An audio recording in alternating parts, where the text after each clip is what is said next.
Hello everyone and welcome to the video. We're going to do a really quick axle replacement on a Latrax Teton. This is going to be the same process for both the Teton, PreRunner, and the rally car.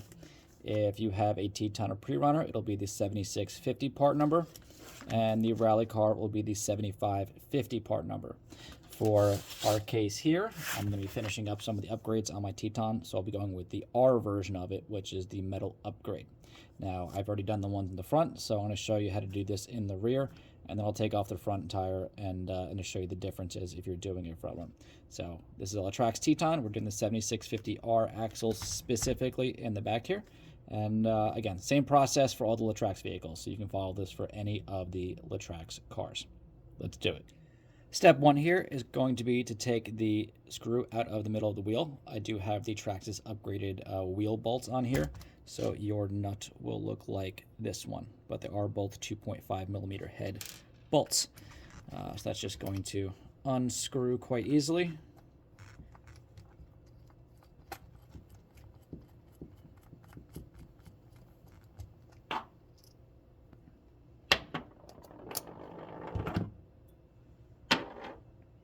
So these are the aftermarket Traxxas wheel bolts, which look kind of cool.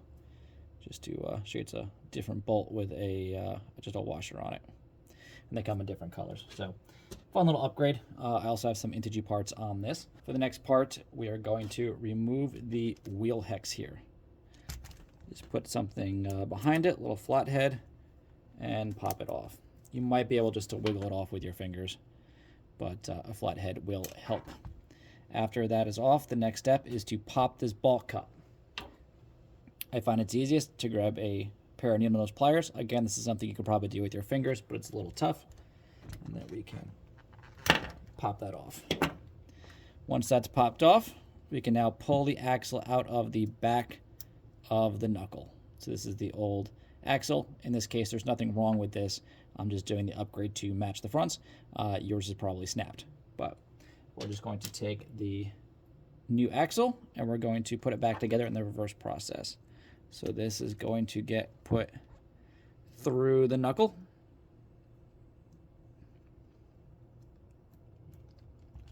To install our new axle here, we're going to put this back through the knuckle.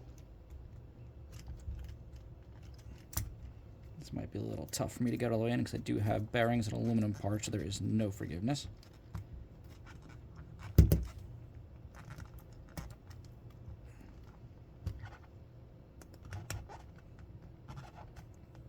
Cool. All right, this will be a lot easier on your plastic knuckle vehicle if you don't have these aftermarket ones. The inside of the dog bone portion of the CV axle is going to go back here into this cup. And then we're going to take the your tie rod here, your camber link, and just snap that back over. Cool. So it's going to look like this. The wheel hex here will just slip back over your new axle. Take your wheel goes on, and whichever of the wheel nut styles you have will then go back into the new axle. Now, I've never had a problem with these coming off with the metal axles, but you could put a drop of blue thread lock on these to make sure that that it never comes free. If you were to do a front axle instead of a back axle, we're going to start the same way. We're going to remove the wheel.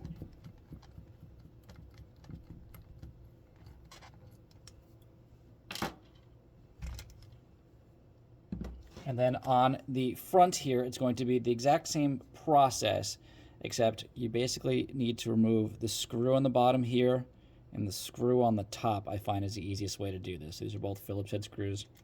You're going to take them both out. The whole steering knuckle will kind of come off the car. Same process. Pop the wheel hex off. Axle comes out the back. Put the new axle in. New wheel hex. Slide the whole assembly back onto your C-hub here, making sure that the inside of the dog bone goes into the drive cup, and then just finish reassembling the same way. So the only difference between back and the front is the back one.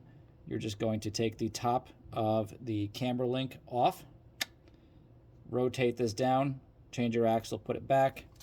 The front one, the easiest way I found is to take the upper and lower screw off here and just kind of pop this assembly off. Same process. Depending on the way you have this set up, if you have any aftermarket parts like I do, I can get this axle out without having to pop the steering rod, but you might have to pop this off the ball cup and just remove this entire unit. But yeah, that's the whole process to changing an axle on a Latrax car. It's extremely easy. It is one of the most common breaking points of these cars. So the aluminum ones from Traxxas or Hot Racing makes a set, or whoever, is definitely a nice upgrade for these cars. And then also you can go nuts like I did and put a ton of aluminum and carbon fiber and stuff on it. But that's it for me today. That's how to change an axle on a Latrax vehicle. I hope this video was helpful. Don't forget to click that subscribe button. I would really appreciate it. And I hope to see you guys on my channel in the future. Have a great day.